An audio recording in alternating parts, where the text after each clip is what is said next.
बहुत ही पुराना एक गीत है जो प्रभु के प्रेम के बारे में बता रहा है। చాలా పాత ఒక పాట ప్రభు ప్రేమ గురించి ఒక పాట ఇది प्रभु यीशु मसीह का प्रेम యేసు ప్రభు ఒక ప్రేమ గురించి कितना प्यारा है, कितना मधुर है। ఎంత మనోహరమైంది ఎంత మంచిది దేవుని ఒక ప్రేమ అని वो मेरे आत्मा का चरवाहा है। నా ఆత్మని నడిపించే కాపరి ఆయన और वह मेरे जीवन के हर परिस्थिति, जो भी दुख की तकलीफ की परेशानी में, वह मेरे जीवन में सहारा देकर मुझे चलाता है। నా జీవితంలో ప్రతి పరిస్థితిలో కూడా నాకు సహాయం చేసి నన్ను నడిపించేవాడు ఆయన और उसका प्रेम कभी बदलता नहीं। ఆయన ప్రేమ ఎప్పుడు మారేది కాదు। యేసుని స్నేహమే మధురమే మధురమే మధురమే। యేసుని స్నేహం మధురమే ఆ పాట పాడుతున్నారు।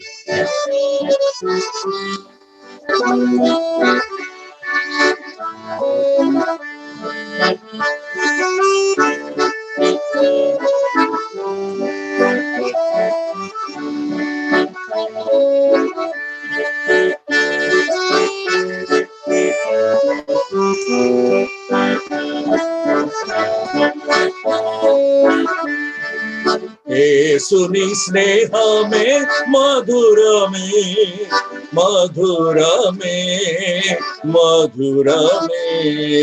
క్రీస్తుని స్నేహమే మధురమే మధురమే మధురమే।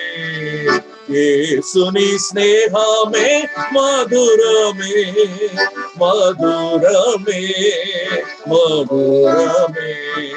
క్రీస్తుని స్నేహమే మధురమే మధురమే మధురమే।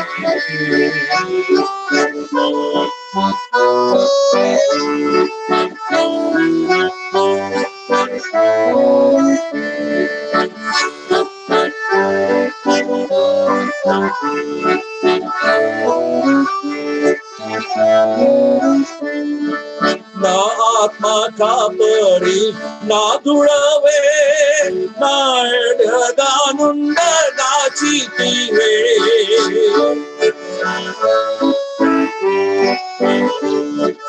నా ఆత్మ కాపరి నాథుడవే నా ఎడగానుండగాచితివే। శోధనలో వ్యాధులలో బాధలలో బ్రోచితివి। శోధనలో వ్యాధులలో బాధలలో బ్రోచితివి। నిత్య స్వరూపి నీ సన్నిధిలో నిరుతము నడుపుము నీ విడలో। నిత్య స్వరూపి నీ సన్నిధిలో నిరుపము నడుపుము నీ విడలో। యేసుని స్నేహమే మధురమే మధురమే మధురమే।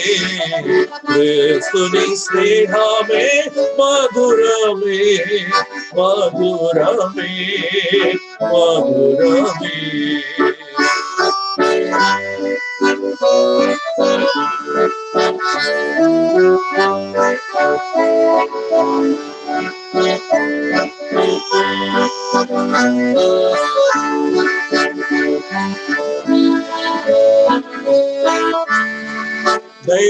దైవయానది దీప్తిలో దివ్యాయాత్మను నిత్తివి।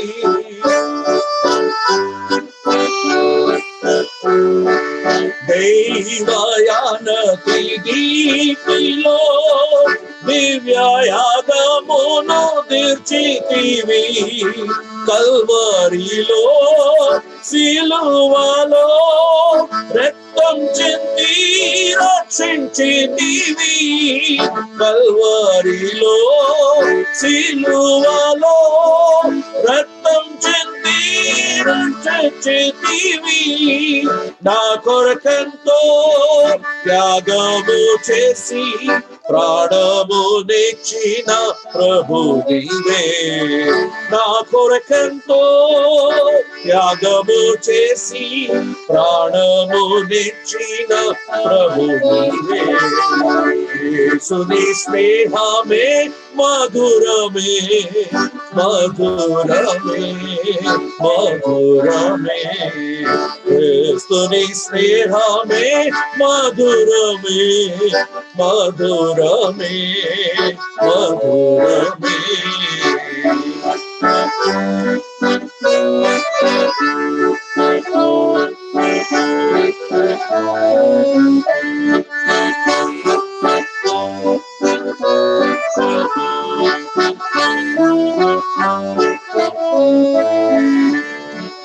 మారదు నీ ప్రేమ మారదు, మాన్యుడా నీ ప్రేమ మారదు.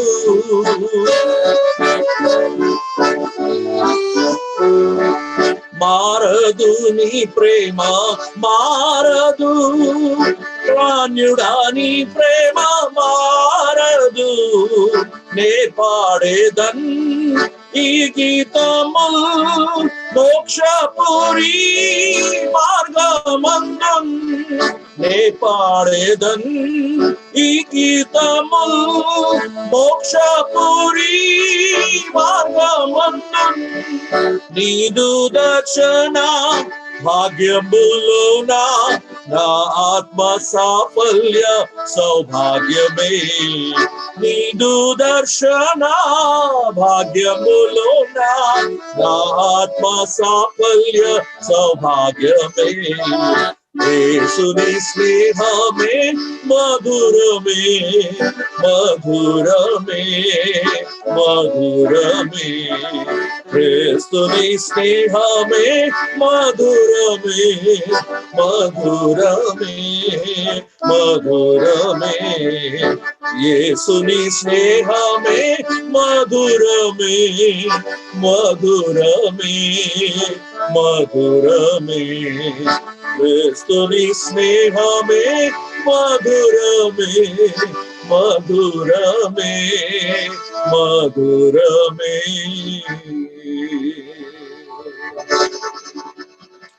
परमेश्वर के बड़े नाम की स्तुति हो।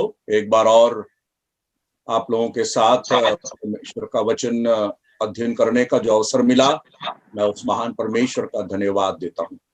మరొకసారి మీ అందరితో కలిసి వాక్య ధ్యానం చేయడానికి నాకు అవకాశం దొరికింది. అందును బట్టి నేను దేవునికి వందనాలు చెల్లిస్తున్నాను. श्रीहरिपुरम की कलीसिया के जिम्मेदार भाइयों ने इस इनिशिएटिव को लिया और इस प्रकार का अवसर तैयार किया गया, उसके लिए भी मैं परमेश्वर का धन्यवाद देता हूँ।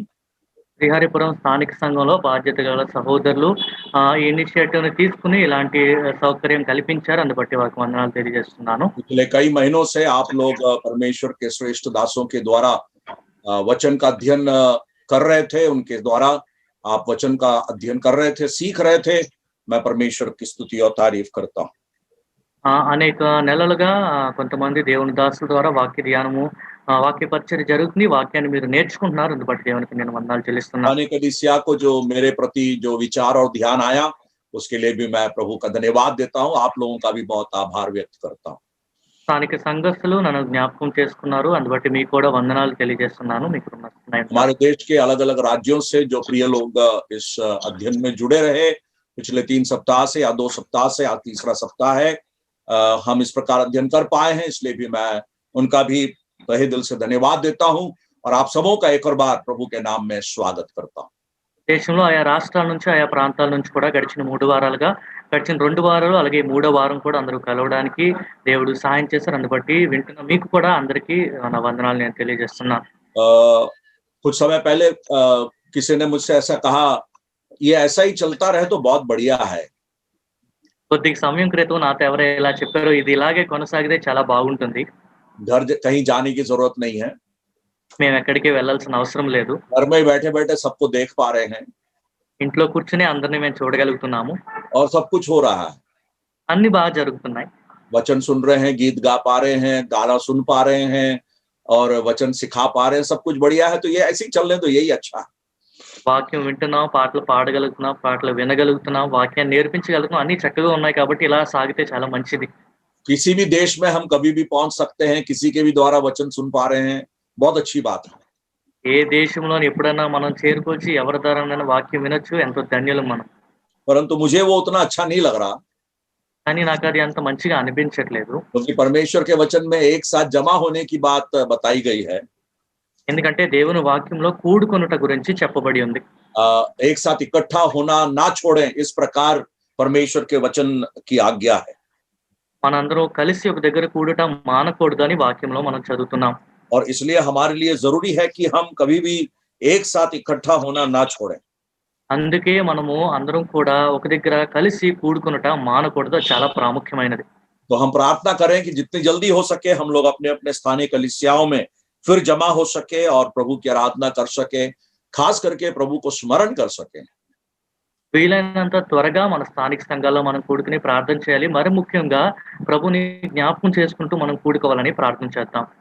और वो बहुत ही आवश्यक है हम सबके लिए, అది మనందరికీ కూడా చాలా అవసరమైనది. और परमेश्वर उसके लिए हमारे मार्ग को तैयार करे।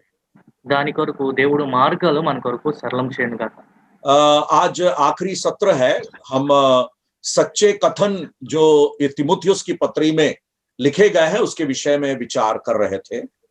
తిమోతికి రాసిన పత్రికల్లో నుంచి నమ్మదగిన మాట అనే విషయం గురించి చూసుకుంటున్నాం. దానికి ఈ రోజు ఆఖరి ఘట్టము.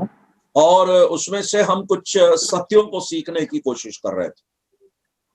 ఆ పత్రికలోంచి కొన్ని సత్యాలు మనం నేర్చుకోవడానికి ప్రయత్నిస్తూ వచ్చాం. पहले सत्र में हमने पहला तीमुथियुस पहला अध्याय उसके 15वीं आयत से विचार किया, जहां पर देह धारण और रूपांतरण का के सच्चाई को देखते हैं।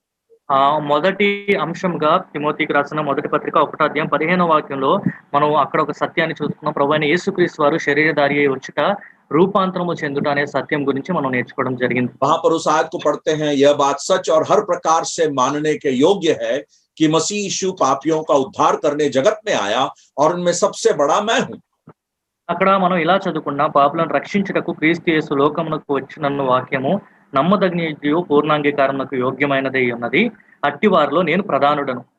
तो वहां पर दो बातों को हमने मुख्य रूप से देखा था। మరి ముఖ్యంగా రెండు విషయాల గురించి మనం ధ్యానం చేస్తాం. The truth of incarnation and the truth of transformation. శరీరధారి అయిన ప్రభు గురించి సత్యము, రూపాంతరం చెందే సత్యం. Incarnation has brought transformation in our life.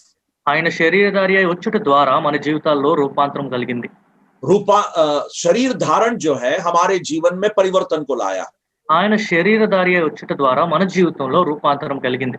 अगर परमेश्वर शरीर धारण करके संसार में नहीं आता तो हम अपने जीवन में परिवर्तन को अनुभव नहीं करते। దేవుడు శరీరధారి అయి ఈ లోకానికి రానట్లయితే మన జీవితంలో రూపాంతరం మనం అనుభవించలేము.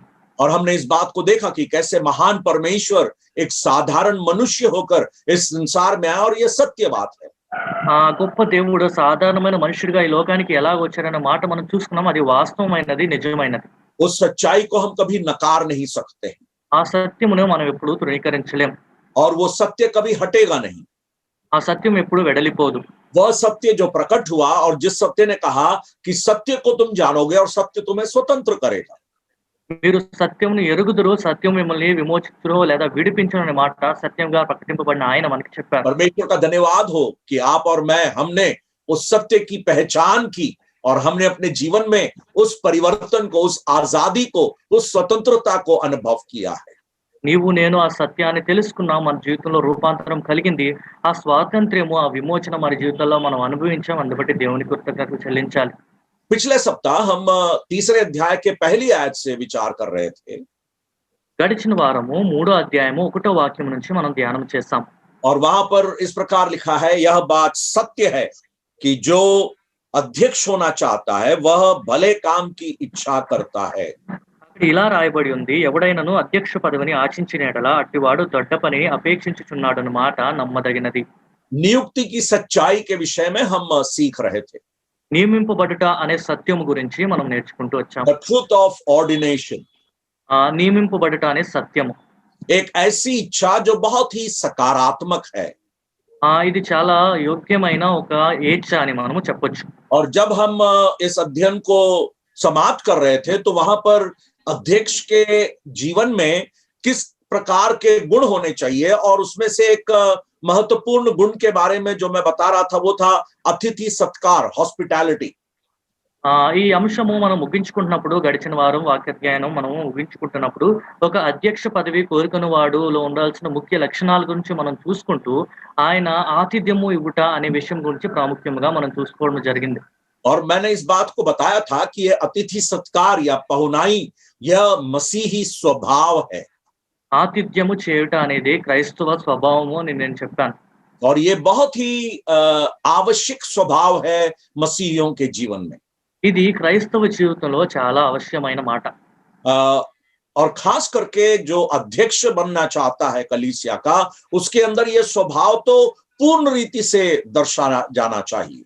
విశేషముగా సంఘంలోని అధ్యక్షత వహించాలని ఆశించిన వారు పూర్ణ రీతిగా ఈ స్వభావము వారిలో కనిపించాలని कई చూస్తారు. लोग सोचते हैं कि अरे मेरे पास कुछ नहीं है, मैं कुछ खिला नहीं सकता, मैं क्या दूंगा या दूंगी, इस प्रकार की बात को सोचकर वे लोग अपने आप को इस सेवा से रोकते हैं।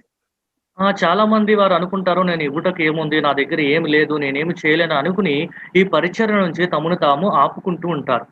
परमेश्वर की महिमा के लिए मैं बताना चाहता हूं, దేవుని మహిమ కొరకు నేను ఈ మాట చెప్పాలనుకుంటున్నాను. हमारे साथ जूम में जुड़े और एक एक्स भिलाई परिवार है आपके स्थानीय कलीसिया में। ఇలా జూమ్ లో కూడుకుంటూ స్థానిక సంఘము బిలాయి సంఘం నుంచి కుటుంబం ఉన్నారు. हाँ, गोविंद और सरस्वती बैठे हैं, मैं देख रहा हूं उन दोनों को। సరస్వతి ఆంటీ అలాగే గోవింద్ కూర్చున్నారు, వారిద్దరు నేను చూస్తున్నాను. ताताराव परिवार, తాతారావు గారి కుటుంబము. और उस परिवार को मैं सराहता हूं परमेश्वर की महिमा के लिए, जो हमेशा अतिथि सत्कार के लिए अपने घर को खुला रखते थे। దేవుని మహిమ కొరకు ఆ కుటుంబాన్ని నేను జ్ఞాపకం చేసుకొని చెప్తున్నాను, ఆతిథ్యం ఇచ్చే విషయంలోని వారి గృహం ఎప్పుడూ తెరిచే ఉంటుంది. इसलिए नहीं कि उनके पास बहुत है, వారి దగ్గర అత్యధికంగా ఉన్నందున కాదు, परंतु परमेश्वर के लोगों के प्रति जो प्रेम है, उनकी सेवा ऐसे रही है जैसे प्रभु के लिए कर रहे हैं। దేవుని ప్రజల పట్ల ప్రేమ వారి పరిచర్య ఎలాగుందంటే వారికి ప్రభువుకి చేస్తున్నట్లుగా వారు చేస్తారు. और यह सराहनीय है, परमेश्वर की दृष्टि में परमेश्वर को प्रसन्नता देने वाला विषय है। ఇది దేవునికి ఇష్టం కలిగేది, దేవుణ్ణి మనము సంతోషపరిచే విషయంగా చెప్పొచ్చు. तो मैंने जैसे पिछले बार बताया था, किसी परमेश्वर के दास ने कहा, तुम्हारे घर के आभूषण वे लोग हैं जो बार बार और जब जब आपके घर आते हैं मुस्कुराते रहते हैं। సారి మీ ఇంటికి వచ్చి తిరిగి చిరునవ్వుతో వెళ్ళేవారే మీ ఇంటికి అలంకరణ అని ఒక దాసుడు చెప్పినట్లుగా మీకు గడిచిన వారం నేను చెప్పాను. किसी और परमेश्वर के दास ने इस प्रकार कहा, మరొక దేవుని దాసుడు ఇలా చెప్పారు, अतिथि सत्कार का या पहुनाई का अस्तित्व तब है जब आपको विश्वास है कि आपके बगल में कोई व्यक्ति है। మీ పక్కన ఒక వ్యక్తి ఉన్నారని మీరు విశ్వసించినప్పుడు, మీరు ఎరిగినప్పుడే ఆతిథ్యము అనేది ఉద్భవిస్తుంది అని ఒక ఆయన जब చెప్తారు. एक अलग से व्यक्ति के अस्तित्व को आप अपने साथ महसूस करते हैं, तभी आप अतिथि सत्कार कर सकते हैं। ఒక వ్యక్తి మీ పక్కన ఉన్నాడు అనే దాన్ని మీరు అనుభవించగలిగితేనే మీరు ఆతిథ్యము చేయగలరు. दूसरे लोगों के विषय में जो विचार आपके अंदर है, जो बोझ आपके अंदर है, ఇతరుల పట్ల మీకున్న భారము, ఇతరుల పట్ల మీకున్న చింత, तो इस सेवा को करने आप कभी ना भूलें।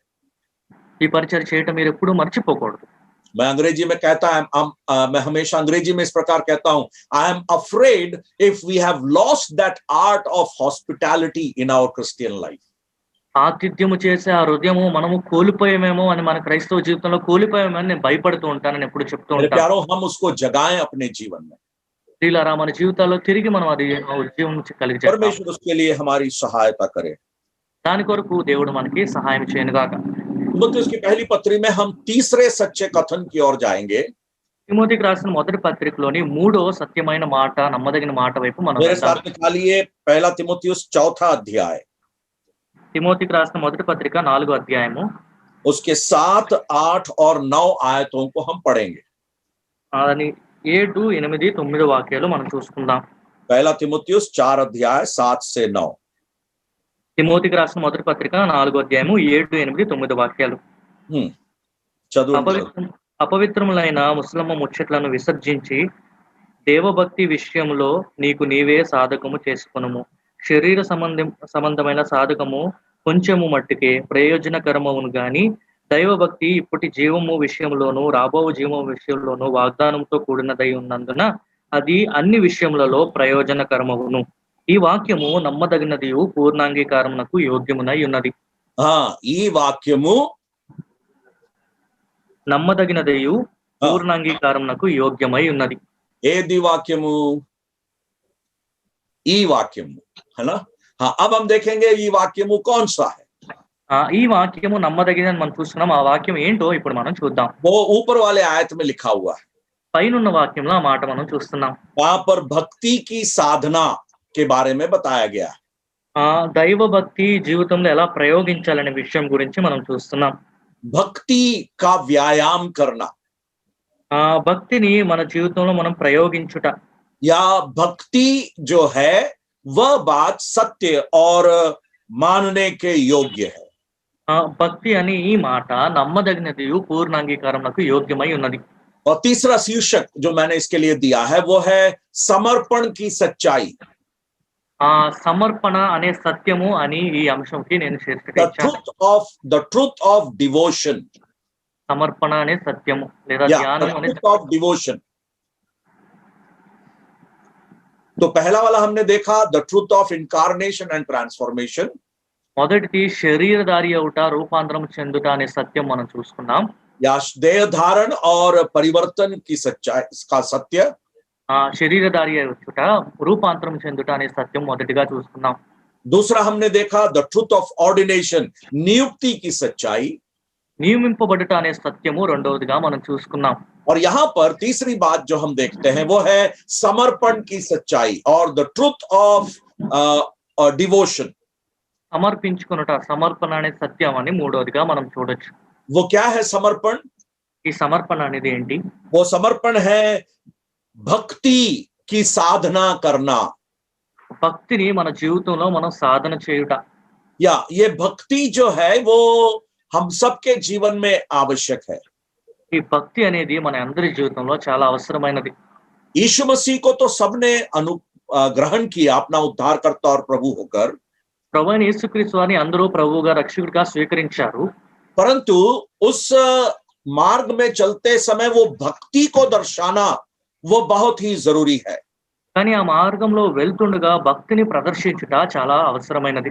और जब ये भक्ति की बात कहते हैं, ఈ భక్తి అనే మాటను చెప్తున్నప్పుడు उसका मतलब यह है कि हमारा जीवन परमेश्वर या ईश्वरीय केंद्रित जीवन होता है. దీని అర్థము మన జీవితము దేవునికి లేదా ప్రభువుని కేంద్రీకరించుకున్న ఒక జీవితముగా ఉంటుంది. अब देखिए 7वें आयत में हम क्या पढ़ते हैं? पहला तीमुथियुस 4:7.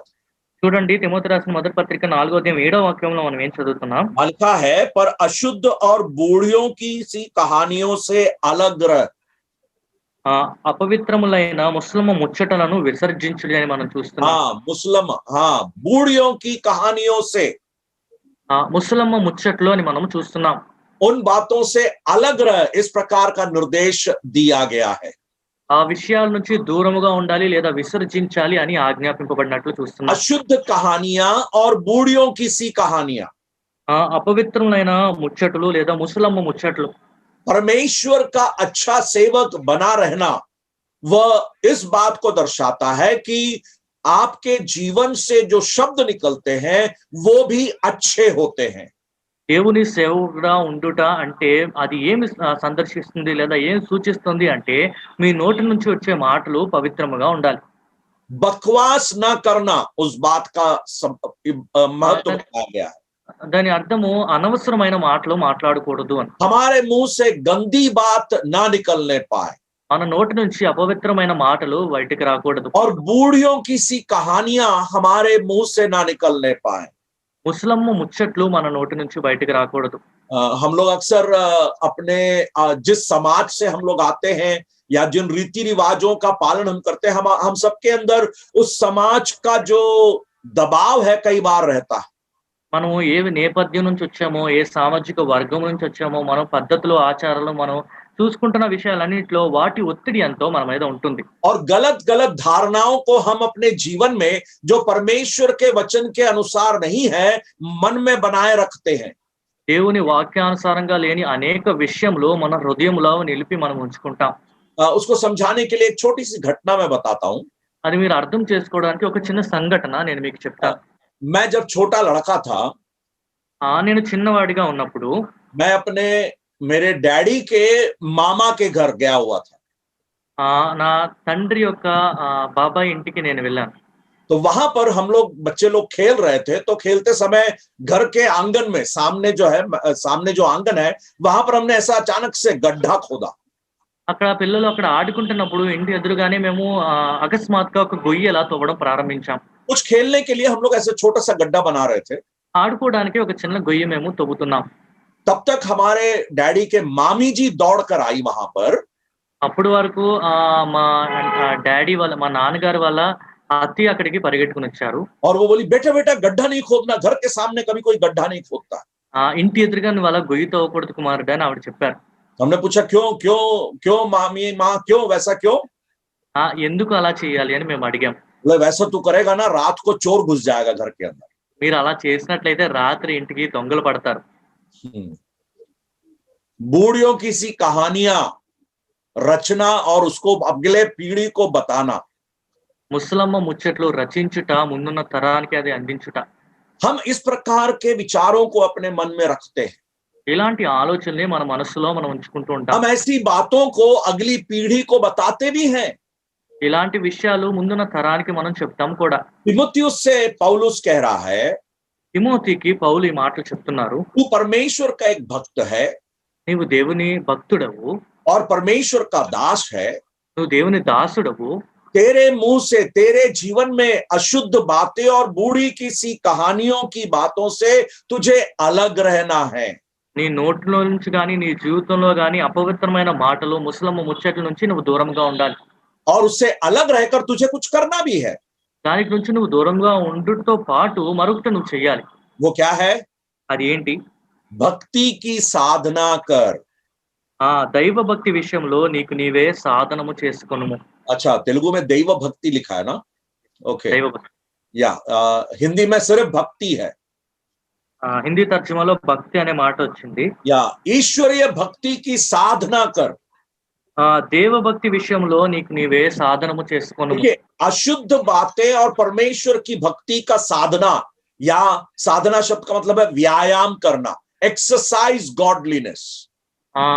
అపవిత్రములైన మాటలు ఒక పక్క చూస్తున్నాము, దేవ భక్తి గురించి మనం చూస్తున్నాం. దేవ భక్తిని మనము సాధన చేయాలి.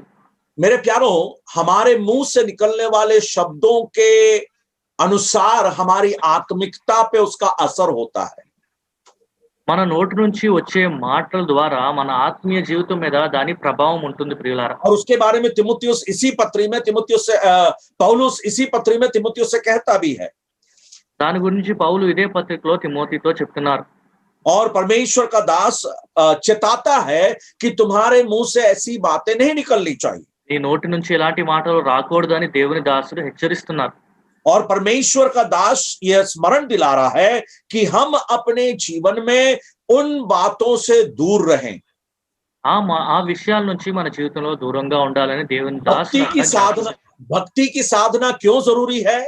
దేవ భక్తి యొక్క సాధన ఎందుకు అవసరమో क्योंकि लिखा है, అక్కడ రాయబడి ఉంది, भक्ति सब बातों के लिए लाभदायक है। దైవ భక్తి 8th verse, 8వ వాక్యంలోని శరీర సంబంధమైన సాధకం కొంచెం మట్టుకే ప్రయోజనకరమవును గాని దైవ భక్తి ఇప్పుడు జీవం విషయంలోను రాబో జీవం విషయంలోను వాగ్దానంతో కూడినై ఉందనగా అది అన్ని విషయములలో ప్రయోజనకరమవును. सब बातों के लिए, हाँ, अन्य विषय में सब बातों के लिए परमेश्वर की भक्ति काम में आती है या लाभदायक है।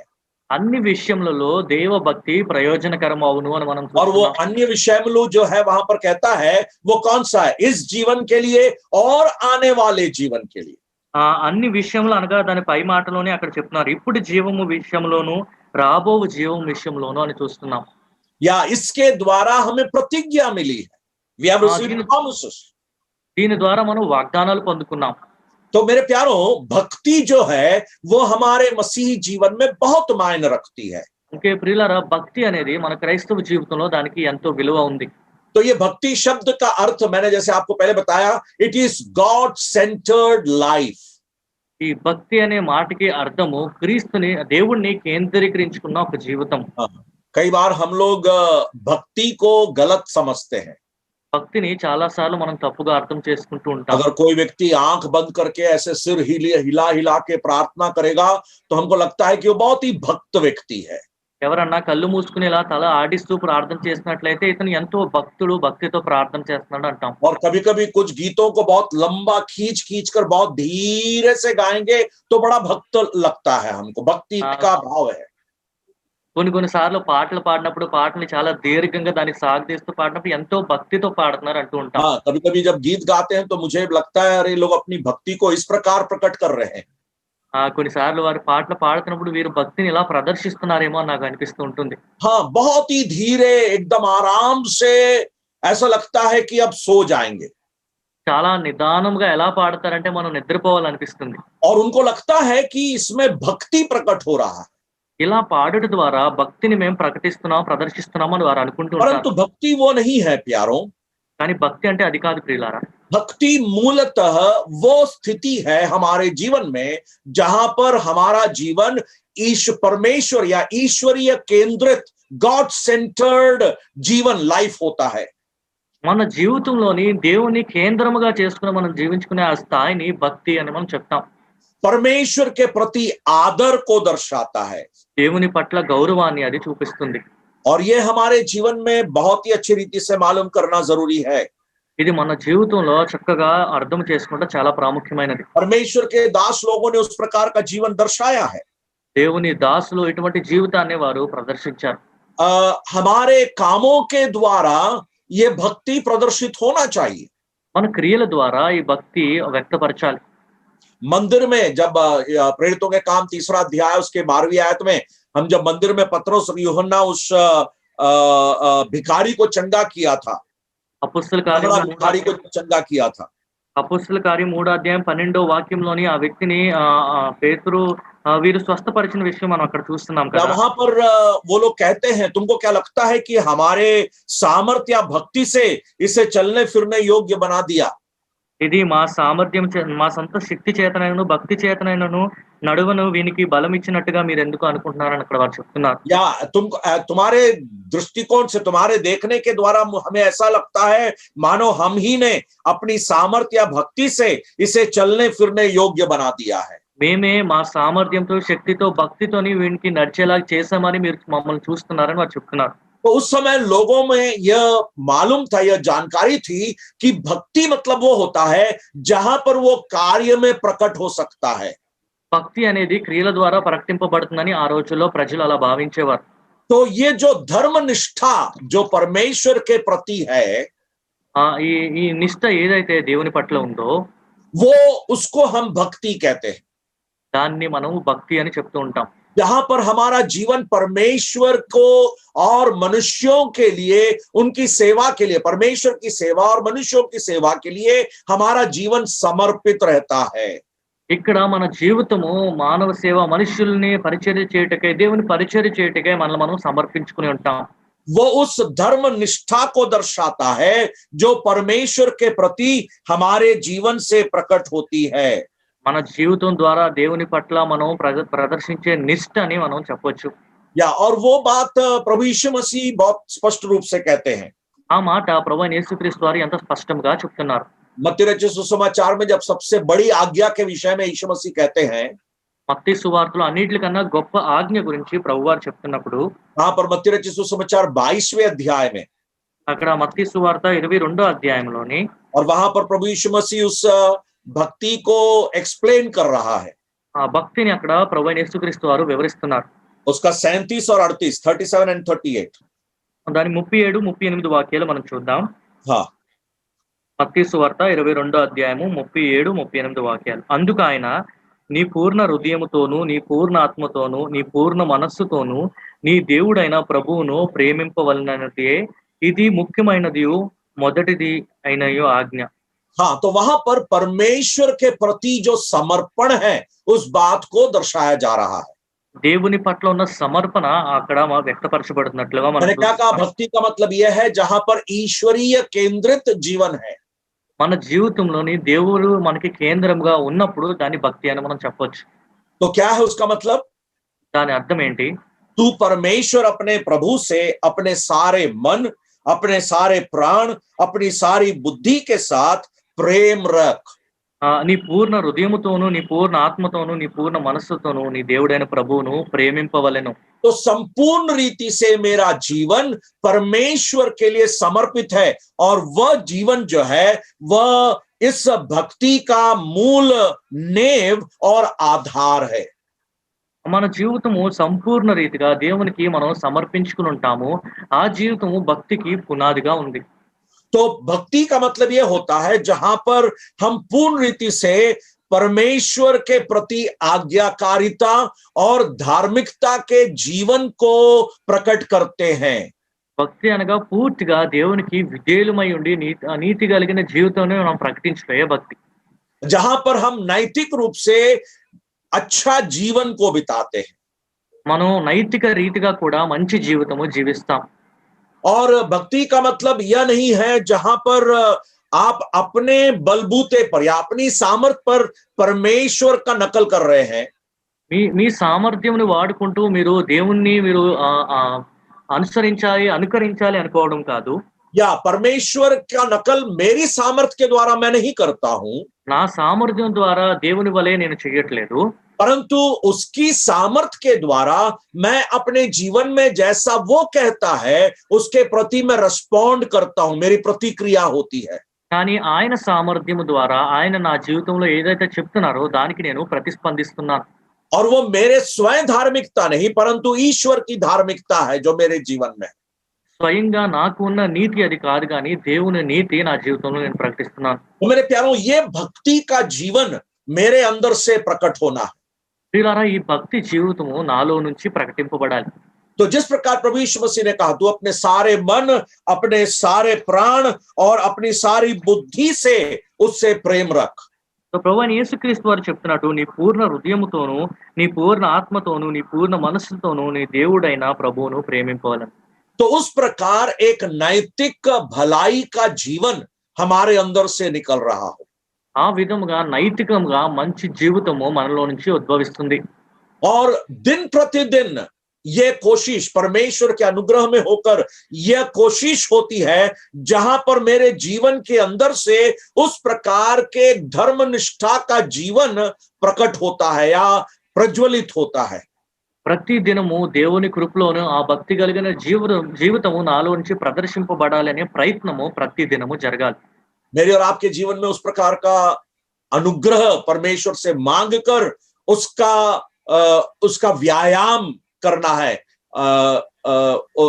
या दूसरे शब्दों में जैसे हम यहाँ पढ़ते उसकी साधना हमें करना है। నీ జీవితంలో నా జీవితంలో దేవుని కృపని మనం అడిగి దాన్ని మనం సాధన చేయాలి. आप साधना के विषय में जानते हैं ना, एक्सरसाइज के बारे में जानते हैं। సాధన విషయము మీకు తెలుసు కదా. फिजिकल एक्सरसाइज जो आप लोग करते हैं, व्यायाम जिसको हम कहते हैं। శారీరక మీరు వ్యాయామాలు ఏమన్నా సాధనలు మీరు చేసినప్పుడు हम सब अपने बॉडी को फिट रखना चाहते हैं, మన శరీరాన్ని మనం దృఢంగా ఉంచుకోవడానికి ప్రయత్నిస్తాం. और उस फिटनेस के लिए हम लोग क्या क्या नहीं करते हैं। ఆ శరీర దారుఢ్యం కొరకు మనం ఏమేమో చేస్తూ ఉంటాం. खाना खाने का नियमित पालन करते हैं, भोजन करने का नियम होता है, మనం భుజించే విషయంలో కొన్ని నియమాలు మనం పాలిస్తూ ఉంటాము. उसके लिए हम समय अलग निकालते हैं, దాని కొరకు ప్రత్యేకంగా సమయాన్ని మనం కేటాయిస్తాము. उसके लिए हम लोग बहुत मेहनत करते हैं, దాని కొరకు ఎంతో మనం శ్రమిస్తాము. बहुत ही अनुशासित रीति से हम उस काम को अपने जीवन में अपनाते हैं। చాలా క్రమశిక్షణతో ఆ కార్యముని మన జీవితంలో మనకి సొంతం చేసుకుంటూ ఉంటాం. अब पहला तिमोथियुस 4 अध्याय के 8वीं आयत में परमेश्वर का दास क्या कह रहा है? తిమోతికి రాసిన మొదటి పత్రిక 4వ అధ్యాయము ఆఖరి మాటలోని దేవుని దాసుడు ఏం చెప్తున్నారు? 8वीं आयत 8వ వాక్యంలోని, क्योंकि देह की साधना से कम लाभ होता है। శరీర సంబంధమైన సాధకము కొంచెము మట్టుకే ప్రయోజనకరమవు. पौलुस ये नहीं कहता कि शरीर साधना गंदा है या खराब है, वैसा नहीं कह रहा है। శారీరక సాధన చేయటం మంచిది కాదు, చెడ్డది అని అక్కడ అపోస్తలుడైన పౌలు చెప్పట్లేదు. परंतु वो कह रहा है कि उससे लाभ कम है, కానీ దాని వల్ల ప్రయోజనము చాలా కొంచెము మట్టుకే అని ఆయన చెప్తున్నారు. ज्यादा लाभ उससे नहीं है। దాని వల్ల ఎక్కువ లాభము ప్రయోజనము లేదు. एक उम्र तक आपके लिए अच्छा रहेगा, ఒక సీమితమైన ఒక దగ్గర వరకు అది బానే ఉంటుంది. जब तक आप इस संसार में है तब तक वो ठीक है, ఈ లోకంలో ఉన్నంత వరకు అది బానే ఉంటుంది. परंतु भक्ति की साधना, కానీ దేవభక్తి యొక్క సాధన, exercising godliness is more needful in your life. భక్తిని మీ జీవితంలో సాధన చేయుట అది చాలా అవశ్యమైనది. It is more profitable. దానివల్ల మీకు ఎక్కువ ప్రయోజనకరం. यारो आप लोग जब कुछ व्यवसाय करते हैं, कुछ कमाने की कोशिश करते हैं, आप कम फायदा वाला काम करेंगे या ज्यादा फायदा वाला काम करेंगे? మీరు ఏదన్నా ఇలాగ సంపాదించాలనుకుంటున్నప్పుడు ఎక్కువ లాభం ఉన్న పని మీరు చేస్తారా, తక్కువ లాభం ఉన్న పని మీరు చేస్తారా? हाँ, आप कौन सा व्यवसाय करने की कोशिश करेंगे? మీరు ఏ పని చేయడానికి మీరు ప్రయత్నిస్తూ ఉంటారు? निश्चित रूप से जहां पर ज्यादा कमाई होगी उसी काम को आप करने की कोशिश करेंगे. ఎక్కడైతే మీరు ఎక్కువ ఆర్జించగలరో, ఎక్కువ మీకు వస్తది అనుకుంటారో అక్కడే మీరు కష్టపడతారు. तो परमेश्वर का दास परमेश्वर का आत्मा के द्वारा इस बात को स्मरण दिला रहा है దేవుని దాసుడు దేవుని ఆత్మ ద్వారా ఈ మాటని మనకి జ్ఞాపకం कि చేస్తున్నారు. तुम्हारे जीवन में भक्ति की साधना की आवश्यकता है మీ జీవితంలో భక్తిని సాధన చేయుట చాలా అవసరం. और उस साधना में तुम्हें अनुशासित रहना है. ఆ సాధనలో మీరు క్రమశిక్షణ కలిగి ఉండాలి. पौलुस उस साधना के बारे में, शरीर की साधना के बारे में जरूर कहता है. శరీర సాధన గురించి పౌలు అక్కడ చెప్తున్నారు. एक सेवक होने के नाते वो कैसे अपने शरीर को नियंत्रण में रखता है उसके बारे में वो कहता है. ఆయన సేవకుడు అయినప్పటికీ ఆయన శరీరాన్ని ఎలాగా అదుపులో ఉంచుకుంటారనే విషయం గురించి ఆయన చెప్తున్నారు. पहला कुरिन्थियों 9वां अध्याय उसके 27वीं आयत में हम उसके बारे में पढ़ते हैं. కొరింథీయులకు రాసిన మొదటి పత్రిక 9వ అధ్యాయం 27వ వాక్యంలో ఆ మాట మనం చూస్తున్నాం.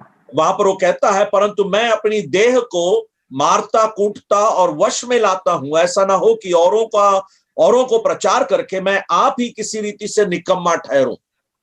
ఒకవేళ ఇతరులకు ప్రకటించిన తర్వాత నేనే భ్రష్టుడినైపోదునేమో అని నా శరీరంను నలుగుగొట్టి దాన్ని లోపరుచుకొనుచున్నాను అని ఆయన చెప్తున్నారు. मैं अपने जीवन में अपने शरीर की साधना करते हुए उसे नियंत्रण में रखता हूं.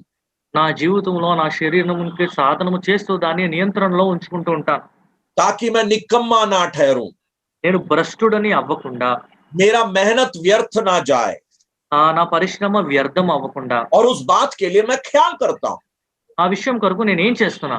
तो मेरे प्यारों, ईश्वरीय भक्ति के लिए, उस भक्ति में जीने के लिए इस व्यायाम की जरूरत है जहां पर आप नियमित अनुशासित रीति से उस अच्छे जीवन को प्रकट करने के लिए आप परमेश्वर के अनुग्रह में होकर उस कार्य को करते हैं.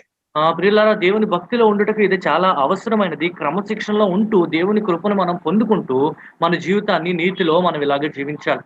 प्रभु यीशु मसीह के संसार में आने का मूल उद्देश्य वही था. ప్రభువైన యేసుక్రీస్తు వారు ఈ లోకంలోకి వచ్చుటకు ముఖ్యమైన ఉద్దేశము అదే. जब हम तीतुस की पत्री उसके दूसरे अध्याय को पढ़ते हैं, తీతుకు రాసిన పత్రిక 2వ అధ్యాయంలో మనం చదివినప్పుడు वहां पर हम परमेश्वर के दास के उस कथन को देखते हैं. అక్కడ దేవుని దాసుడు చెప్తున్న మాటని మనం చూస్తున్నాం. वहां पर 11 और 12 आयत को जरा पढ़ेंगे.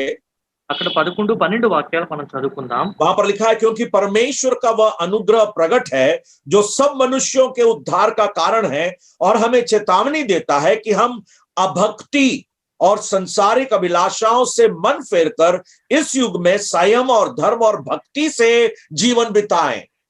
11వ వాక్యం నుంచి తీతుకు రాసిన పత్రిక 2వ అధ్యాయం 11వ వాక్యం. ఏలయనగా సమస్త మనుషులకు రక్షణకరమైన దేవుని కృప ప్రత్యక్షమై మనము భక్తిహీనతను, ఇహలోక సంబంధమైన దురాశను విసర్జించి శుభప్రదమైన నిరీక్షణ నిమిత్తము అనగా మహాదేవుడును మన రక్షకుడైన యేసుక్రీస్తు మహిమ యొక్క ప్రత్యక్షత కొరకు ఎదురు చూచుచు ఈ లోకములో స్వస్థ బుద్ధితోను నీతితోను భక్తితోను బ్రతుకుచుండవలెనని మనకు బోధించుచున్నది. तो प्रभु यीशु मसीह के संसार में आने का कारण यह है ताकि हम अभक्ति के मार्ग को छोड़कर भक्ति के मार्ग में चलें. భక్తి లేని మార్గంలో విడిచిపెట్టి భక్తి మార్గంలో నడుచుటకే ప్రభువైన యేసుక్రీస్తు వారి లోకానికి వచ్చుటకు ప్రథమమైన ఉద్దేశం. दूसरे शब्दों में हम स्वयं केंद्रित जीवन को छोड़कर ईश्वरीय केंद्रित जीवन को बिताएं. మరొక మాటలో చెప్పాలంటే మనల్ని కేంద్రీకరించుకుని మన జీవితం జీవించడం కాకుండా దేవుణ్ణి మన జీవితంలో కేంద్రం చేసుకుంటూ మనం జీవితం ప్రారంభించాలి. मेरे प्यारों, आज सवाल आपसे यह है, आपका जीवन स्वयं केंद्रित जीवन है या ईश्वरीय केंद्रित जीवन है? ప్రియులారా, మీకు ఇప్పుడు ఈ ప్రశ్న మీ ముందు ఉంచబడుతుంది. మీరు స్వయంగా మీ కేంద్రీకృతమైన జీవితం మీరు జీవిస్తున్నారా, దేవుని మీరు కేంద్రం చేసుకుని జీవిస్తున్నారా? आपका जीवन ईश्वरीय केंद्रित है, गॉड सेंटर्ड है या सेल्फ सेंटर्ड है? దేవుడు మీ జీవితానికి కేంద్రమై అలాంటి కేంద్రీకృతమైన జీవితం మీరు జీవిస్తున్నారా? మీ आप స్వయంకు కేంద్రీకృతమై మీరు జీవిస్తున్నారా? आप उद्धार पाए हैं उसमें कोई शक की बात नहीं है, మీరు రక్షణ పొందారు అందులో ఏమాత్రం సందేహం లేదు. बपतिस्मा लिए हैं कोई शक की बात नहीं है, బాప్తిస్మం తీసుకున్నారు అందులో ఏమాత్రం సందేహం లేదు. आप कलीसिया की आराधना में भाग लेते हैं, प्रचार करते हैं, गीत गाते हैं, सब अच्छी बात है. సంఘంలో ఆరాధన చేస్తారు, వాక్య పరిచర్య చేస్తారు, పాటలు పాడతారు, అన్ని మంచివే. आप बहुत अच्छा संदेश देते हैं, अच्छी बात है. చాలా చక్కగా వాక్య పరిచర్య చేస్తారు, చాలా మంచిదే. परंतु सवाल ये है, क्या आप भक्ति का जीवन बिता रहे हैं या अभक्ति का जीवन बिता रहे हैं? కానీ ప్రశ్న ఏంటంటే భక్తితో కూడిన మీరు జీవితం జీవిస్తున్నారా? భక్తి లేని జీవితం మీరు జీవిస్తున్నారా? क्या आपका जीवन स्वयं केंद्रित सेल्फ सेंटर्ड लाइफ है या गॉड सेंटर्ड लाइफ है? మీ జీవితంలో స్వయంగా మిమ్మల్ని కేంద్రీకరించుకుని మీరు జీవిస్తున్నారా? దేవుని కేంద్రంగా ఉంచుకుని మీరు జీవిస్తున్నారా? अगर आपका जीवन सेल्फ सेंटर्ड है, स्वयं केंद्रित जीवन है, तो आप अभक्ति में अपने जीवन को बिता रहे हैं. మీ జీవితం స్వయం కేంద్రీకృతమైనట్లయితే భక్తి లేని జీవితం మీరు జీవిస్తున్నారు. अगर आपका जीवन गॉड सेंटर्ड है, ईश्वरीय केंद्रित है, तो आप भक्ति का जीवन बिता रहे हैं. మీ జీవితంలో దేవుని కేంద్రంగా మీరు ఉంచుకుని జీవిస్తున్నట్లయితే భక్తితో కూడిన మీ జీవితం మీరు జీవిస్తున్నట్లే. पुराने नियम जब हम उत्पत्ति की पुस्तक 5वें अध्याय को पढ़ते हैं, పాత నిబంధనలో ఆది కాండము 5వ అధ్యాయంలో మనం చదువుకున్నప్పుడు वहां पर हानोक के बारे में देखते हैं. అక్కడ హానోకు గురించి మనం చూస్తున్నాం. और हानोक के बारे में वहां पर क्या लिखा हुआ है? హానోకు గురించి అక్కడ ఏమి రాయబడి ఉంది? हानोक परमेश्वर के साथ साथ चलता था.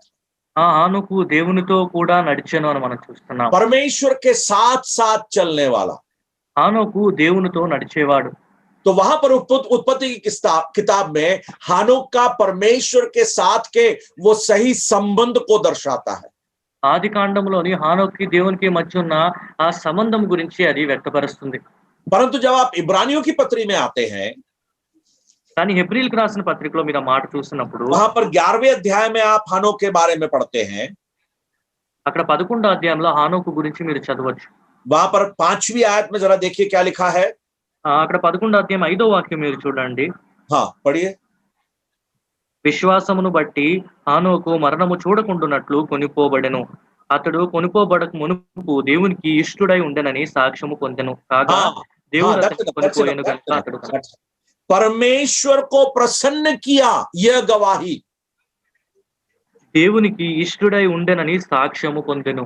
The one who pleased God. దేవునికి ఇష్టుడై ఉన్న వ్యక్తి. वहां पर उसके समर्पण को देखते हैं. ఆయన సమర్పణ అక్కడ మనం చూస్తున్నాం. तो ईश्वरीय केंद्रित जीवन वो होता है जहां पर परमेश्वर के साथ के सही संबंध और परमेश्वर के प्रति उसका समर्पण, ये दोनों साथ साथ दिखता है. దేవునితో పాటు సరి అయిన సంబంధం కలిగి ఆయనతో మనకి సరి అయిన సమర్పణ చేసుకున్న జీవితము ఒక భక్తి జీవితము, ఆయన కేంద్రీకరించుకున్న జీవితం అని సూచించబడుతుంది. और वह भक्ति का जीवन है అది భక్తితో కూడిన జీవితం. जहां पर आप परमेश्वर के साथ साथ चलते हैं ఆ జీవితంలో దేవునితో కూడా మీరు నడుస్తారు. और परमेश्वर को प्रसन्न करते हुए आप चलते हैं. దేవునికి ఇష్టలై మీరు నడుస్తారు. आज रात को मेरा आपसे सवाल यह है कि आपका भक्ति का जीवन कैसा है. ఈ రాత్రికాల సమయం నా ప్రశ్న మీకు ఇదే, మీ భక్తి జీవితం ఎలా ఉంది? मेरे प्यारों, बहुत ही जरूरी है कि आप परमेश्वर की इस भक्ति में आगे बढ़ते जाएं. ప్రియులారా, దేవుని భక్తిలో మీరు ముందు కొనసాగుట ఎంతో ప్రాముఖ్యమైనది. ये भक्ति की साधना आप अपने जीवन में करें. ఈ భక్తి యొక్క సాధన మీ జీవితంలో మీరు చేయాలి. और ये बहुत ही महत्वपूर्ण है. ఇది చాలా ప్రాముఖ్యమైనది. परंतु इस भक्ति का आधार क्या है? ఈ భక్తి యొక్క పునాది ఆధారం ఏమిటి? जब हम पहला तिमोथियुस 3 अध्याय में आते हैं, తిమోతికి రాసిన మొదటి పత్రిక 3వ అధ్యాయానికి మనం వచ్చినప్పుడు वहां पर भक्ति के भेद के बारे में बताया गया है. అక్కడ భక్తి యొక్క మర్మం గురించి రాయబడి ఉంది. हाँ 3:16 जरा देखिए. 3వ అధ్యాయము 16వ వాక్యం మీరు చూడండి. हाँ నిక్షేపముగా దైవ భక్తిని గూర్చిన మర్మము గొప్పదై ఉన్నది. हाँ ఆయన సశరీరుడిగా ప్రత్యక్షుడయ్యను, ఆత్మ విషయమున నీతిపరుడని తీర్పు నొందెను, దేవదూతలకు కనబడెను, రక్షకుడని జనములలో ప్రకటింపబడెను, లోకమందు నమ్మబడెను, ఆరోహణుడై తేజోమయుడాయను. हाँ परमेश्वर के नाम की स्तुति हो. దేవుని నామానికి స్తుతి కలుగును గాక. यहाँ पर भक्ति का मूल व्यक्ति कौन है, उसके बारे में परमेश्वर का वचन बताता है. ఇక్కడ భక్తికి మూలము లేదా పునాది అయిన ఒక వ్యక్తి గురించి దేవుని వాక్యంలో మనం मैंने చదువుతున్నాం. जैसे आपको बताया नूह के हनोक के जीवन को लेकर मैंने आपको जैसे बताया कि परमेश्वर के साथ साथ चलने वाला हनोक, హానోకు జీవితం గురించి నేను ముందుగా చెప్పినట్లుగా దేవునితో కూడా నడిచిన హానోకు परमेश्वर के साथ का उसका सही संबंध जो उसने बनाए रखा था. దేవునితో కూడా సరైన సంబంధం కలిగి ఆయన ఉంచుకున్నాడు. और यहां पर हमने पढ़ा कि भक्ति का भेद बहुत गंभीर है. భక్తి యొక్క మర్మము గొప్పదై ఉన్నది అని ఇక్కడ మనం చదువుకున్నాం. पहला तिमुथियुस 3:16. తిమోతికి రాసిన మొదటి పత్రిక 3:16 వాక్యం. हाँ, वहां पर गंभीर शब्द का मतलब यह है बहुत बड़ा है. గొప్పదై ఉన్నది లేదా చాలా పెద్దది అని ఆ మర్మం గురించి చెప్పబడింది. Great is the mystery of godliness. చాలా గొప్ప మర్మము దైవ భక్తికి కూర్చిన మర్మం అని చూస్తున్నాం. मेघा शब्द का इस्तेमाल वहां पर किया गया है मूल भाषा में. ఆ మూల భాషలో मेगा అనే మాట గొప్పది అనే మాట మనం చూస్తున్నాం. आपने मेगावाट, मेगाफोन इस प्रकार का शब्द का प्रयोग सुना होगा. ఇలాగా మెగావాట్ లేదా మెగాఫోన్ అనే మాటలు మీరు విన్నారు కదా. वही शब्द मेगा गंभीर है, बहुत बड़ा है. మెగా అనే మాట వాడబడినప్పుడు ఎంతో గంభీరమైనది, ఎంతో గొప్పది, పెద్దది అని మనం और చెప్పాలి. ये भक्ति का भेद, ये भक्ति एक भेद है. ఈ భక్తి అనేది ఒక మర్మము. ये मर्मम क्यों बोलते हैं भक्ति को? ఈ భక్తిని మర్మము అని ఎందుకు చెప్తున్నారు? क्योंकि वो एक व्यक्ति के बारे में बताया गया. ఎందుకంటే అక్కడ ఒక వ్యక్తి గురించి చెప్పబడి तो ఉంది. भक्ति का भाव जो है, भक्ति का भेद जो है, वो उस व्यक्ति के बारे में है जो पहले प्रकट नहीं किया गया था परंतु अब प्रकट किया गया. మునుపు ప్రకటింపబడిన వ్యక్తి ఇప్పుడు ప్రకటింపబడను అనేది భక్తి యొక్క మర్మము. भेद का मतलब क्या है? మర్మము అంటే ఏంటి? भेद का मतलब यह नहीं कि वो रहस्य है, छुपा हुआ नहीं, वैसा नहीं है. అది రహస్యము దాగి ఉన్నది అని దాని అర్థం కాదు. परंतु उसका मतलब यह है, उसका मतलब यह नहीं है कि हम उसको समझ नहीं सकते हैं. అది మనం అర్థం చేసుకోలేము అని దాని అర్థం కాదు. परंतु उसका मतलब वो शब्द भेद का अर्थ यह है कि पहले वो छिपा हुआ था परंतु परमेश्वर के प्रकाशन के द्वारा अब हमारे सामने प्रकट किया गया है. కానీ ఆ మర్మం అనే మాటకి అర్థం ఏంటంటే మునుపు దాచబడిన విషయము దేవుడు ప్రకటించుట ద్వారా అది మన ముందు ప్రత్యక్షమైంది అని చెప్పొచ్చు. भेद का प्रकाशन परमेश्वर करता है. ఆ మర్మము అనేది దేవుడు ప్రకటిస్తారు. और स्वर्ग की सच्चाइयों को भेद होकर प्रकट करने का काम परमेश्वर करता है. పరలోక సత్యములు మర్మముగా ఉండి అవి ప్రకటించుట అనేది దేవుని కార్యము. पौलुस करीब 21 बार 21 टाइम्स अपनी पत्रियों में यह भेद शब्द का इस्तेमाल करता है. పౌలు తన పత్రికల్లో 21 సార్లు మర్మము అనే మాట వాడుతున్నారు. जब हम कोलोसियों की पत्री उसका पहला अध्याय पढ़ते हैं, కొలస్సీలకు రాసిన పత్రిక మొదటి అధ్యాయం మనం చదివినప్పుడు वहां पर 26 और 27 आयत में मसीह जो तुम में है वो एक बहुत बड़ा भेद होकर पौलुस कहता है. అక్కడ మొదటి అధ్యాయం 26, 27 వాక్యాల్లో క్రీస్తు మీ యందు ఉండుట అది ఒక గొప్ప మర్మము అని ఆయన చెప్తున్నారు. Christ in you. క్రీస్తు మీలో ఉండుట. हाँ, ये बहुत एक भेद के रूप में वहां पर प्रकट किया गया. ఒక మర్మముగా అది అక్కడ చెప్పబడినట్లుగా మనం చూస్తున్నాం. मसीह जो महिमा की आशा है वह तुम में रहता है. ఆ మహిమకు అనిరీక్షణైన ప్రభువు మీలో నివసిస్తున్నాడనే మాట అక్కడ మనం वहां చూస్తున్నాం. पर लिखा है परमेश्वर ने प्रकट करना चाहा. దేవుడు అది ప్రకటించాలనుకున్నారు అని అక్కడ మనం చూస్తున్నాం. वह भेद जो समयों और पीढ़ियों से गुप्त रहा. ఆ మర్మము ఎన్నో యుగములుగా అది దాచబడి ఉన్న మర్మము అని చూస్తున్నాం. परंतु परमेश्वर ने उन पवित्र लोगों पर प्रकट किया. కానీ అది పరిశుద్ధులకు దేవుడు वो ప్రకటింపజేశారు. क्या है? वो क्या प्रकट किया? అని ఆయన ఏం ప్రకటింపజేశారు? कि वह महिमा का मूल या जिन पर महिमा का क्या लिखा है, महिमा की आशा जो तुम में रहता है. అన్ని జనులో ఈ మర్మం యొక్క మహిమైశ్వర్యం ఎట్టిదో అది అనగా మీ యందు ఉన్న క్రీస్తు మహిమ నిరీక్షణ అయి ఉన్నాడని మనం या చూస్తున్నాం. यीशु मसीह तुम्हारे अंदर वास करता है. ప్రభువైన యేసుక్రీస్తు వారు మీ యందు జీవిస్తున్నారు. पुराने समयों में वो सच्चाई कोई जान नहीं सकता था, समझता नहीं था, పాత దినాల్లోని ఆ సత్యముని అర్థం చేసుకోలేకపోయేవారు. परंतु परमेश्वर ने उसे प्रकट किया కానీ దేవుడు అది ప్రకటింపజేశారు. कि मसीह हमारे अंदर वास करता है. ప్రభు మన యందు నివసిస్తారు. तो उसी प्रकार भक्ति का भेद बहुत बड़ा है. అదే విధంగా భక్తి యొక్క మర్మము గొప్పదై ఉన్నది. यीशु मसीह के बारे में भक्ति को दर्शाया गया है. ప్రభు అయిన యేసుక్రీస్తు వారి గురించి భక్తిని అక్కడ వ్యక్తపరిచారు. और वहां पर यीशु मसीह के बारे में बहुत बड़ा एक गीत के समान हम तिमोथियुस की पहली पत्री 3 अध्याय 16वीं आयत में देखते हैं। తిమోతికి రాసిన మొదటి పత్రిక 3వ అధ్యాయం 16వ వాక్యంలో ప్రభువైన యేసుక్రీస్తు వారి గురించి ఒక చక్కటి కీర్తన వలె అక్కడ రాయబడి ఉంది. वहां पर शरीर में उसका प्रकट होने के बारे में है, శరీరధారిగా అని ప్రకటించబడుట గురించి అక్కడ రాయబడి आत्मा ఉంది. में धर्मी ठहराया गया कहते हैं। ఆత్మలో నీతిపరుడని తీర్పు నొందిన మనం చూస్తున్నాం. क्या उसका मतलब क्या है? यीशु मसीह पहले पापी था और उसके बाद उसको धर्मी ठहराया जाना पड़ा, ऐसा है क्या? దాని అర్థం ఏంటి? మునుపు ప్రభువైన యేసుక్రీస్తు వారు పాపి, తర్వాత ఆయన నీతిమంతుడిగా ఆయన తీర్చబడ్డారనా? नहीं नहीं, అలాగని కాదు. वहां पर आत्मा में धर्मी ठहरा उसका मतलब यह है कि सच्चाई की घोषणा यीशु मसीह के आत्मा के द्वारा की गई। ఆత్మ విషయమున్న నీతిపరుడని తీర్పు నొందును అనే మాట దాని అర్థం ఏంటంటే సత్యము ప్రభువైన యేసుక్రీస్తు యొక్క ఆత్మ ద్వారా అది ప్రకటింపబడెను. उसके बाद स्वर्गदूतों के को दिखाई दिया, తర్వాత దేవదూతలకు కనబడెను. अन्य जातियों में प्रचार किया गया, రక్షకుడని జనముల్లో ప్రకటింపబడెను. लोगों ने उस पर विश्वास किया ఆ లోకమందు ఆయన నమ్మబడెను. और महिमा में वो ऊपर उठाया गया। ఆరోహణుడై తేజోమయుడైన. तो भक्ति का भेद कौन है? భక్తి యొక్క మర్మము ఎవరు? भक्ति का भेद स्वयं प्रभु यीशु मसीह है। భక్తి యొక్క మర్మము స్వయంగా ప్రభువైన యేసుక్రీస్తు तो వారే. जब भक्ति की साधना के विषय में कहा गया है, భక్తి యొక్క సాధన గురించి ఇక్కడ చెప్పబడినప్పుడు उसका मतलब क्या है? దాని అర్థం ఏంటి? उसका मतलब यह है कि मैं इस यीशु मसीह को मेरे जीवन के द्वारा प्रकट करने वाला व्यक्ति बन जाऊं। దాని అర్థము ఈ ప్రభువైన యేసుక్రీస్తు వారిని నా జీవితం ద్వారా నేను ప్రకటించే ఒక వ్యక్తిగా ఉండాలి. और वहां पर सच्ची भक्ति प्रकट की जाती है। అక్కడ నిజమైన యథార్థమైన భక్తి ప్రదర్శితమవుతుంది. मेरे प्यारों, क्या आपके जीवन के द्वारा यीशु मसीह प्रकट हो रहा है? ప్రియులారా, మీ జీవితం ద్వారా ప్రభువైన యేసుక్రీస్తు వారు ప్రకటింపబడుతున్నారా? क्या लोग यीशु मसीह को आपके जीवन के द्वारा पहचान पा रहे हैं? ప్రజలు ప్రభువైన యేసుక్రీస్తు వారిని మీ జీవితం ద్వారా గుర్తించగలుగుతున్నారా? यह बहुत ही आवश्यक है कि लोग आपके जीवन के द्वारा यीशु मसीह को पहचान पाएं। ప్రజలు మీ జీవితం ద్వారా ప్రభువైన యేసుక్రీస్తు వారిని గుర్తించుట చాలా అవశ్యము. और उस भक्ति को आपके जीवन में देखने पाएं। ఆ భక్తిని మీ జీవితంలో వారు చూడగలిగినట్లు. या दूसरे शब्दों में మరొక మాటలో आपके जीवन में यीशु मसीह दिखने पाए। మీ జీవితంలో ప్రభువైన యేసుక్రీస్తు వారు కనబడులాగున.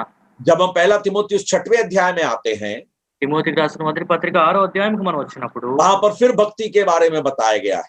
అక్కడ మరొకసారి భక్తి గురించి చెప్పబడుతుంది. उसके 5, 6, 7 आयत में हम उसके बारे में देखते हैं। 5, 6, 7, 8 వాక్యాల్లో అక్కడ या 5 या 6 आयत, 5th and 6th verse। 5, 6 వాక్యాలు మనం చూద్దాం. हाँ, 6వ అధ్యాయము 5వ వాక్యం. చెడిపోయిన మనస్సు కలిగి సత్యహీనులై దైవభక్తి లాభసాధనం అనుకును మనుష్యుల వ్యర్థ వివాదములను కలుగుచున్నవి. సంతుష్టి సహితమైన దైవభక్తి గొప్ప లాభ సాధనమై ఉన్నది. हाँ, तो यहाँ पर कमाई के बारे में, झूठी कमाई या धन के लोभ के बारे में परमेश्वर का दास स्मरण दिला रहा है। ధనం యొక్క లోభము గురించి దేవుని దాసుడు ఇక్కడ మాట్లాడుతున్నారు. वे सत्य के विहीन हो गए, इस प्रकार कहा गया है। వారు సత్యహీనులై ఉన్నారు అనే మాట అక్కడ చెప్పబడుతుంది. और उनको लगता है कि भक्ति कमाई का द्वार है। దైవ భక్తి గొప్ప లాభసాధకమైనది, సంపాదించుటకు అది యోగమైనది అనుకుంటున్నారు. भक्ति कमाई का द्वार है, वो सही बात है। భక్తి లాభసాధకమైనది, అది సరి అయిన మాటే. झूठी भक्ति से कमाई कर सकते हैं ఇలాంటి భక్తి ద్వారా వారు సంపాదించవచ్చు. और दुनिया में हम इस बात को देख रहे हैं। లోకంలో ఈ విషయం మనం చూడగలుగుతున్నాం. झूठी भक्ति की गलत समझ के कारण लोग जो है उसको कमाई का द्वार होकर बना रखा है। అబద్ధపు భక్తి వారు అది సత్యము అని అనుకుంటూ దానికి వారు సంపాదనకు ఒక మార్గంగా వారు ఏర్పడ్డారు. परंतु सच्ची और बड़ी कमाई क्या है? కానీ నిజమైన సంపాదన అనేది, సంపాదించుకున్నట్టు అనేది ఏది? 6वीं आयत में क्या लिखा है? 6వ వాక్యంలో ఏం రాయబడి ఉంది? पर संतोष सहित भक्ति बड़ी कमाई है। సంతుష్టి సహితమైన దైవ భక్తి గొప్ప లాభ సాధనమై ఉన్నది. हाँ, संतुष्टि के साथ की भक्ति बड़ी कमाई है। సంతుష్టి సహితమైన భక్తి, और वह बहुत बड़ी कमाई है। అది చాలా గొప్ప లాభ సాధనమై ఉన్నదని చూస్తున్నాం. आप छोटी कमाई चाहते हैं या बड़ी कमाई चाहते हैं? మీరు తక్కువ లాభం పొందాలనుకుంటున్నారా? ఎక్కువ లాభం పొందాలనుకుంటున్నారా? अगर आप अपने जीवन में बड़ी कमाई चाहते हैं तो आपके जीवन में संतुष्टि और भक्ति दोनों एक साथ जाना है। మీ జీవితంలో గొప్ప సంపద మీరు కలగాలనుకున్నట్లయితే మీరు సంతుష్టి ఉండాలి, భక్తి ఉండాలి. संतुष्टि और भक्ति का क्या संबंध है? సంతుష్టికి, భక్తికి మధ్య సంబంధం ఏంటి? हाँ, भक्ति के बारे में हमने देखा। భక్తి గురించి మనం చూసుకున్నాం. भक्ति का मतलब यह है जहां पर यीशु मसीह को मैं अपने जीवन में प्रकट कर रहा हूं। భక్తి అనగా ప్రభువైన యేసుక్రీస్తు వారిని నా జీవితంలో నేను उसका मतलब यह है దాని అర్థం ఏంటంటే कि प्रभु यीशु मसीह अगर मेरे जीवन में प्रकट हो रहा है, ప్రభువైన యేసుక్రీస్తు వారు నా జీవితంలో ప్రకటింపబడుతున్నట్లయితే, मेरे जीवन के स्वभाव में मैं यीशु मसीह को प्रकट कर पा रहा हूं, నా జీవితంలో నా స్వభావం ద్వారా ప్రభువైన యేసుక్రీస్తు వారిని నేను వ్యక్తపరచగలుగుతున్నాను, तो मैं अपने जीवन में संतुष्ट रहता हूं అప్పుడు నా జీవితంలో సంతుష్టిగా నేను జీవించగలుగుతున్నాను. और वो मेरे लिए बहुत बड़ी कमाई है। मतलब मैं उससे बहुत ही अपने जीवन में उस संतुष्टि को अनुभव करता हूं। దానివల్ల అది చాలా గొప్ప లాభ సాధనమైనది. దాని ద్వారా ఎంతో ఎక్కువగా సంతుష్టిని నా జీవితంలో అనుభవించగలుగుతున్నాను. संतुष्टि और भक्ति दोनों अगर मेरे हाथ में है तो उससे बड़ी कमाई और कुछ भी मेरे लिए नहीं। సంతుష్టి, భక్తి రెండు నా చేతిలో ఉన్నట్లయితే దానికి మించిన సంపద నాకు ఇంకేమీ లేదు. आज सवाल ये है आपसे एक और बार, क्या आप अपने जीवन में संतुष्ट हैं? మీ జీవితంలో మీరు సంతుష్టి కలిగి మీరు ఉన్నారా అని మిమ్మల్ని ప్రశ్న. भक्ति और संतुष्टि ये दोनों एक साथ आपके जीवन में होना जरूरी।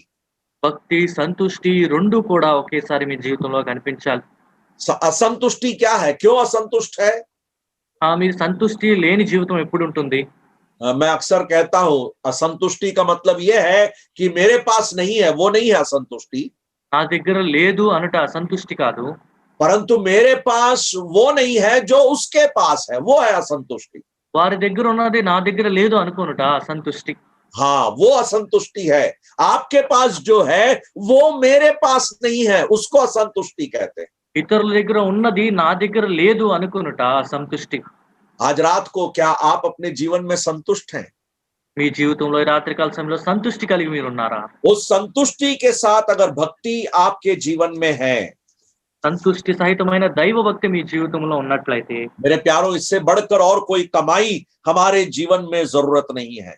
దీనికి మించిన సంపద, అంత గొప్ప లాభ సాధకమైనది వేరే విషయం ఏమీ అవసరం లేదు. इसलिए इब्रानियों की पत्री 13वां अध्याय और उसके 5वीं आयत में हम इस प्रकार पढ़ते हैं। అందుకే హెబ్రీయులకు రాసిన పత్రిక 13వ అధ్యాయం 5వ వాక్యంలో ఈ మాట మనం ఇలా చదువుతాం. वहां पर लिखा है, तुम्हारा स्वभाव लोभ रहित हो और जो तुम्हारे पास है उसी पर संतोष करो, क्योंकि उसने आप ही कहा, मैं तुझे कभी ना छोड़ूंगा और ना कभी तुझे त्यागूंगा। 5వ వాక్యం ఇలా చదువుతున్నా, ధనాపేక్ష లేని వారే మీకు కలిగిన వాటితో తృప్తి పొంది ఉండుడి, నిన్ను ఏమాత్రమును విడువను, నేను ఎన్నడను ఎడబాయను అని ఆయనే చెప్పాను కదా. या मेरे प्यारों, यह बहुत जरूरी है कि आप अपने जीवन में उस संतुष्टि को प्रकट करें। जिस अवस्था में है उससे मैं संतुष्ट हूं, इस बात को बताएं। ఇది మన జీవితంలో ఎంతో అవసరమైనది. సంతుష్టి కలిగి నేను ఏ స్థితిలో ఉన్నానో దాంతోనే మనం తృప్తి కలిగి మనం జీవించాలి. तो क्या है सत्य कथन? ఇక్కడ నమ్మదగిన మాట ఏంటి? यह बात सच और मानने के योग्य क्या बात है? నమ్మదగినది పూర్ణ అంగీకారమునకు యోగ్యమైన మాట ఏంటి? भक्ति की साधना करना, భక్తి సాధనము చేయుట, एक्सरसाइज गॉडलीनेस, దైవ భక్తిని సాధనము చేయుట, यीशु मसीह के स्वभाव को आपके जीवन से निकालने के व्यायाम को आप अपने जीवन में करते रहें। ప్రభు అయిన యేసుక్రీస్తు వారి స్వభావమును మీ జీవితం ద్వారా ప్రకటించుటకు మీ జీవితంలో మీరు చేసే సాధన. और उस स्वभाव के साथ अगर आप संतुष्टि भी जोड़ देंगे तो इससे बढ़कर और कोई लाभ आप अपने जीवन में पा नहीं सकते। ఆ స్వభావంతో మీ జీవితంలో సంతుష్టి, సంతృప్తిని కూడా మీరు కలిపినట్లయితే దానికి మించిన లాభము మీ జీవితంలో ఇంకేమీ మీరు పొందుకోలేరు. आपका जीवन उस प्रकार चल रहा है? మీ జీవితం అలా సాగుతుందా? क्या आप अपने जीवन में संतुष्ट हैं? మీ జీవితము సంతృప్తి కలిగిన జీవితం మీరు जैसे జీవించగలుగుతారా? मैं आपको पहले भी बता रहा था, आप उद्धार पाए हैं, बपतिस्मा लिए हैं, कलीसिया की संगति में हैं, परंतु जरूरी नहीं कि आप भक्ति का जीवन बिता रहे हैं।